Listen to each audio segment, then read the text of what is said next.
You have heard, I'm sure, my good brother Paul Kagame, I'm told, said yesterday they are willing to invest. I hope Tanzania is also willing to invest. You know? Tekereza isoko rinini rya miliyoni 300 z'abantu. Tekereza umutungo mbumbe w'ibihugu cyangwa GDP. Ibarijwe hagati ya miliyari 300 na miliyari 350 z'amadolari y'Amerika. None hongeraho umushinga w'amateka wa miliyari z'amadolari ugiye guhindura burundu uburyo Afrika y'Iburasirazuba ibona ibikomoka kuri petroli.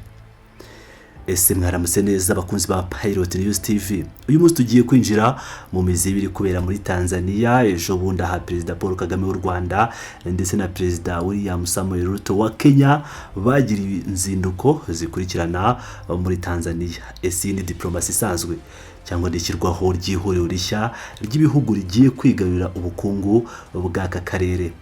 Ikibazo cy'ingufu, gari ya moshi yihuta ndetse n'umushinga w'ibanga bise Tanga Gambit, byose tugiye kubisobanura mu buryo burambuye muri iyi nkuru. Kandi like, ukore subscribe maze twinjire mu makuru. Reka dutangirire ku ishusho ngari. Mu bihe bya vuba aha i Dar es Salaam habaye isobanuro rya politike n'ubukungu. Inzinduko za Perezida Paul Kagame na Perezida William Ruto zerekanye ikintu kimwe kidasubirwaho. Tanzania iri guhinduka igicumbi gikomeye cyane mu by'ubukungu n'ubucuruzi muri Afrika y'Iburasirazuba. Abasesenguzi benshi bemeza ko uku gukumburana kw'abakuru b'ibihugu atari ugusurana bisanzwe, n'igikorwa cyateguwe neza kigamije kwagura ubucuruzi, gushimangira ubufatanye ndetse no kongera gushyira aka karere mu mwanya mwiza ku isoko mpuzamahanga. Dr. Hildebrand Shayo, impuguke mu by'ubukungu n'ishoramari, mu kiganiro yagiranye n'ikinyamakuru Sunday News, yasobanuye neza impamvu izi nzinduko ari ingenzi. Yagize ati ubufatanye bugiye kuzamura ibintu byinshi birimo koroshya ubucuruzi, kubaka ibikorwa remezo, guteza imbere ubukungu bushingiye ku ikoranabuhanga, umutekano w'ingufu, cyo twita nka energy security, ndetse n'ishoramari ryambukiranya imipaka. Kugira ngo mubyumve neza ntabwo ari amagambo gusa. Reba imishinga minini iri gukorwa ubu. Hari gari ya moshi yihuta ndetse n'iyagurwa ry'icyambu cya Dar es Salaam.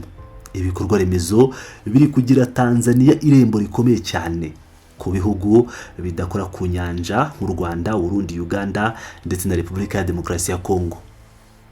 Mu gihe ibicuruzwa byaba bibasha kugera muri ibi bihugu vuba kandi ku giciro gito, ubukungu bw'akarere kose buzazamuka. Ikindi kintu gikomeye cyavuzweho ni ugushyira mu bikorwa isoko rusange rya Afrika. Ubusanzwe ikibazo kinini kibuza ubucuruzi hagati y'ibihugu byacu n'inzitizi zitari z'imisoro.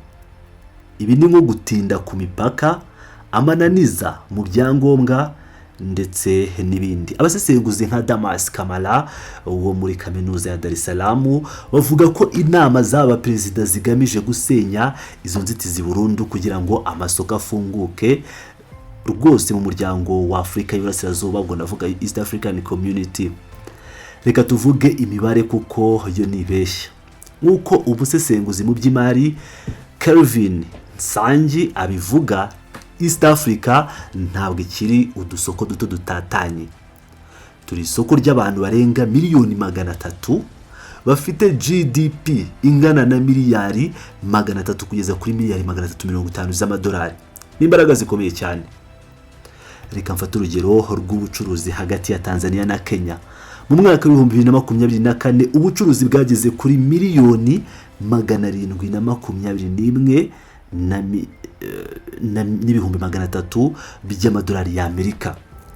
Kenya yohereza muri Tanzania ibintu byinshi byiganjemo amabanke, ngira ngo murabizi no mu Rwanda, itumanaho n'ibindi byakorewe mu nganda, mu gihe Tanzania yo igaburira isoko rya Kenya ibikomoka ku buhinzi n'ibikoresho byibanze ubwo twakwita nka raw materials. Ku ruhande rw'u Rwanda ho imibare nayo irashimishije cyane. Mu mwaka wa 2024 gusa Tanzania yohereje mu Rwanda ibicuruzwa bifite agaciro ka miliyoni 164 z'amadolari ya Leta Zunze Ubumwe za Amerika. Mu byoherejwe cyane hari mu muceri, amazi afite uburyohe, ayo bita nka flavored water ndetse na sima. Uku guhahirana niko kuzamura ubukungu burambye. Ubu noneho reka twinjire mu gice cya kabiri cy'iyi nkuru, kandi nicyo gishyushye cyane. Ejo bundi tariki 4 z'ukwezi kwa gatanu turimo 2026, Perezida William Samuel Ruto yageze ku kibuga cy'indege cyitiriwe Julius Nyerere, mu cyo twakwita nk'umukino ukomeye wa diplomasi. Nyuma y'uruzinduko rwa Kagame, Ruto we yaje afite umugambi udasanzwe wo guhindura ikarita y'ingufu mu karere. Uyu mugambi wiswe The Tanga Proposal. Ni umushinga mugari cyane wo kubaka uruganda runini rutunganya ibikomoka kuri peteroli mu mujyi w'icyambu cya Tanga cyangwa wa Tanga. Uyu mushinga watangajwe bwa mbere mu nama y'ibikorwa remezo yabereye Nairobi tariki 26 Mata. Intego yayo ni ugukemura burundu ikibazo giteye isoni cyo kuba East Africa ihora itumiza lisansi n'ibindi bikomoka kuri peteroli mu bindi bihugu mu bihugu byo mu burasirazuba bwo hagati. Ubwo turavuga Middle East, hakomeje kubera intambara zo muri Iran no mu Buhinde. Ibintu biduhenda cyane. Ese wari ubizi ko muri iki gihe East Africa ifite ubushobozi bungana na 4% gusa bwo gutunganya peteroli kuri uyu mugabane wose? Ibi bituma ubukungu bwacu buhora buhungabanwa n'ihindagurika ry'ibiciro ku isoko mpuzamahanga. Ariko rero uburyo uyu mushinga wazanwe burimo utubazo twa politike. Perezida Ruto ari gukora nka kampani nshya y'ikoranabuhanga ikora ibintu vuba vuba. Ibi byatumye Perezida Samia Suluhu Hassan amwakira mu buryo bwiganjemo ubushishozi bwinshi, kuko byavuzwe ko Ruto yamushyizeho igitutu ngo atangaze uyu mushinga atabanje kumugisha inama neza mu buryo bwimbitse. Kugira ngo uyu mushinga ugire ireme ryo mu rwego rw'abikorera, hinjiyemo umuherwe w'umunyanigeria ariko Dangote ufite uruganda runini cyane rwa peteroli i Lagos, yemeye kuyobora umushinga wa Tanga mu gihe cy'imyaka 5. Impamvu Dangote ari ingenzi cyane nuko muri iki gihe amabanki yo mu burengerazuba yanze gutera inkunga imishinga ya peteroli kubera kurengera ibidukikije. Rero kubona umuherwe nka Dangote ufite ubushobozi bwo gushaka amafaranga ku masoko yandi ni igisubizo gikomeye cyane. Ariko reka twibaze, iyi peteroli izatunganywa Itanga cyangwa aho muri Tanga izava he? Aha ni ibintu bihinduka urusobe. Tanzania ntirabona peteroli yayo icuruzwa ku rwego mpuzamahanga. Ubwo rero irateganya gukoresha peteroli izava muri Uganda cyangwa izindi zizaboneka mu kibaya cya Rift Valley n'inkengero z'inyanja. Hano haravuka ikibazo bita the Hoima factor. Perezida Yoweri Museveni wa Uganda nawe afite umushinga we w'uruganda rwa peteroli rw'agaciro ka miliyari 4 z'amadolari rwubakwa i Hoima. Museveni yatanze uburenganzira ariko ashyiraho kondisiyo. Avuga ko uyu mushinga wa Tanga uzashoboka ari uko Uganda ibigizemo imigabane n'uburenganzira bungana n'ubw'ibihugu bikora ku nyanja. Ibi birerekana ko hakiri ikibazo hagati y'ibihugu. Ubwo turavuga ukutizerana ku buryo inyungu zizagabanywa. Ikindi kibazo gikomeye n'umushinga w'umuyoboro wa peteroli uzwi nka EACOP cyangwa East African Crude Oil Pipeline. Uyu muyoboro wafashijwe na kampani ya Total Energy uruteganyijwe kohereza peteroli iyo twakwita crude oil hanze ya Afrika.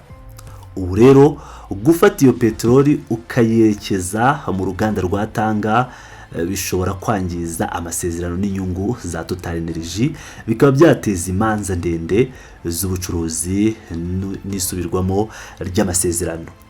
muri make byose biri kubera mu isura ya mvugo twamenyereye yitwa pamoja, ari nayo yatumye ibihugu byacu byegukana uburenganzira bwo kwakira igikombe cya Afrika cya AFCON muri 2027. Perezida Ruto aribaza niba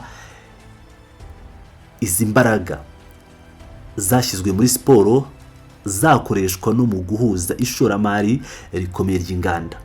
Ruto na Kagame barashaka ko akarere kacu kareka kuba ko gutumiza ibicuruzwa byarangiye hanze, ubwo turavuga finished goods cyangwa finished products, ahubwo kakaba akarere kiyubakira inganda. Kohereza rero ibyacu hanze bikiri materials cyangwa bitaragira iburyo byongerwa agaciro, hanyuma tukabigura byarangiye ku giciro cyikubye inshuro 10, ni nko kwiyahura mu nyanja y'ubukungu cyangwa kwiyahura mu by'ubukungu, kandi ntabwo tukifitiye ubushobozi, ibintu byarahenze.